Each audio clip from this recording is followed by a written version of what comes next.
السلام علیکم ورحمۃ اللہ وبرکاتہ۔ سامعین کرام، مجھے سننے سے پہلے آپ پہلے اپنے ہی بزرگوں کے علماء کے باتیں سن لیں، پھر میں انشاءاللہ تعالی قرآن اور حدیث کی روشنی میں تبصرہ آپ کے سامنے پیش کروں گا۔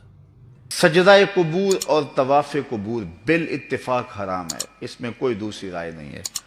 قبروں کو سجدہ کرنا اور قبروں کا طواف کرنا بالاتفاق حرام ہے، اس میں کسی کا کوئی اختلافی نوٹ نہیں ہے، کسی بھی عالم کا۔ میں نے دیکھا ہے کہ لوگ مسور کی دال لے جاتے ہیں، قبرستان جا کے ڈالتے ہیں۔ یہاں ڈالنے کا مقصد ہی کوئی نہیں، یہ کوئی رسم ہے۔ حضور پھر کیا کریں، فرمانے لگے یہی مسور کی دال لے جا کے یا جو چیز تم نے یہاں ڈالنی ہے وہ کسی غریب کو دو، وہ کھائے گا تو اللہ۔ یہ آپ نے سن لیا، نبی پاک صلی اللہ علیہ وسلم نے ارشاد فرمایا تھا، کنت نہیتکم عن زیارت القبور فزوروها، میں نے پہلے تم کو منع کیا تھا کہ قبرستان نہیں جایا کرو گے، قبروں کی زیارت نہیں کرو گے، اب میں تمہیں حکم کرتا ہوں تم زیارت کیا کرو قبروں کی۔ یہ یاد رکھیے، قبر اور مزار کے اندر بہت بڑا فرق ہے، یہ میں ابھی آپ کو بتاتا ہوں۔ قبروں کی زیارت سے پہلے آپ نے منع کیا تھا، اور اب بعد میں آپ نے حکم دے دیا کہ قبروں کی زیارت کیا کرو گے۔ اس کے ساتھ ساتھ یہ بھی بتا دیا کیوں زیارت کرو گے، فَإِنَّهَا تُذَكِّرُكُمُ الْآخِرَةَ، قبر کی زیارت کرو گے تمہیں اپنی موت یاد آئے گی، آخرت یاد آئے گی۔ یہی چیز زیارت جو ہے تمہیں آخرت یاد دلائے گی کہ ہم نے بھی اس قبر کے اندر جانا ہے، اس اکیلی کوٹھی کے اندر ہم نے بھی آنا ہے، سب ہم کو چھوڑ کے چلے جائیں گے، تاکہ تم اس کی تیاری کرتے رہو۔ یہ غرض و غایت بتائی۔ ایک اور چیز جو نبی پاک صلی اللہ علیہ وسلم کے عمل سے بھی ملتی ہے، آپ وہاں قبرستان جاتے تو قبر والوں کے حق میں دعائیں فرمایا کرتے تھے، تو ان کے حق میں ہم نے دعا بھی کرنی ہے اور اپنی موت، اپنی آخرت کی فکر بھی کرنی ہے، اور اس کو موت کو یاد بھی کرنا ہے۔ یہ ہے اس کی غرض و غایت۔ لیکن آج کل کیا ہو رہا ہے کہ لوگ جاتے ہیں وہاں مانگنے کے لیے قبر والوں سے، ان قبر والوں سے کہ جب ان کا انتقال ہو گیا تھا وہ استنجا نہیں کر سکتے تھے، دوسروں نے استنجا کرایا، یہ محتاج ہو گئے تھے زندوں کے کہ وہ استنجا کرائیں گے تو استنجا ہوگا، وہ ان کو غسل دیں گے تو غسل ہو سکے گا، وہ ان کو کفن پہنائیں گے تو یہ کفن پہن سکیں گے، وہ ان کو لے جا کر کے قبر کھود کے اس میں اتاریں گے تو یہ قبر میں لیٹ سکیں گے۔ اتنے محتاج ہو گئے تھے۔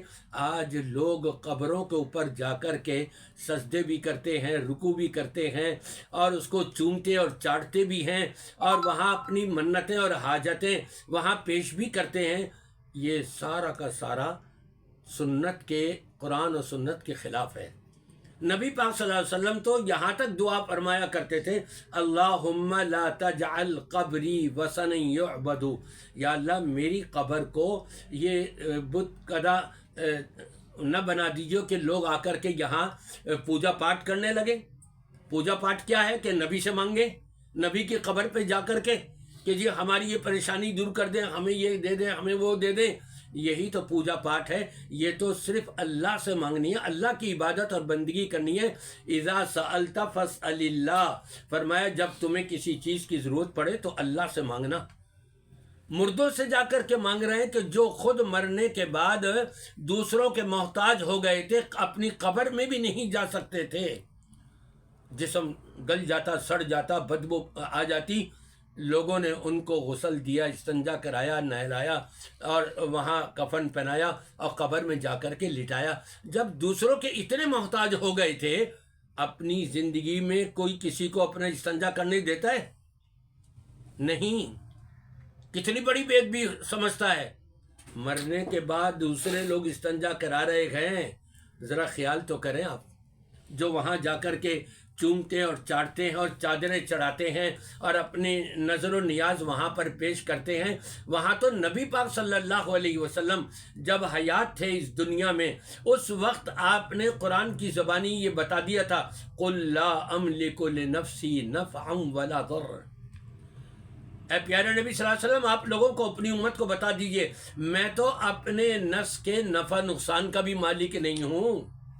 جب اپنی زندگی میں اپنے نفع نقصان کے مالک نہیں تو جو لوگ اس دنیا سے جا چکے ہیں وہ کیسے نفع نقصان کے ہمارے مالک ہو سکتے ہیں؟ لہٰذا جو بھی اس میں پڑا ہوا ہے توبہ کریں، استغفار کریں، اللہ سے معافی مانگیں، کیونکہ اللہ نے فرمایا ان اللہ لا یغفر ان یشرک بہ ویغفر ما دون ذلک لمن یشاء۔ جو شخص شرک کرتا ہوا مر گیا اللہ اس کو کبھی معاف نہیں کرے گا۔ جو شرک کر رہا ہے خود زندگی میں توبہ کر لے اور شرک کرنا چھوڑ دے تو وَيَغْفِرُ مَا دُونَ ذَلِكَ لِمَن يَشَاء، شرک کے علاوہ جو گناہ تھے وہ بھی معاف، اور جب شرک چھوڑ دیا اور اس پر معافی مانگ لی یہ بھی گناہ معاف۔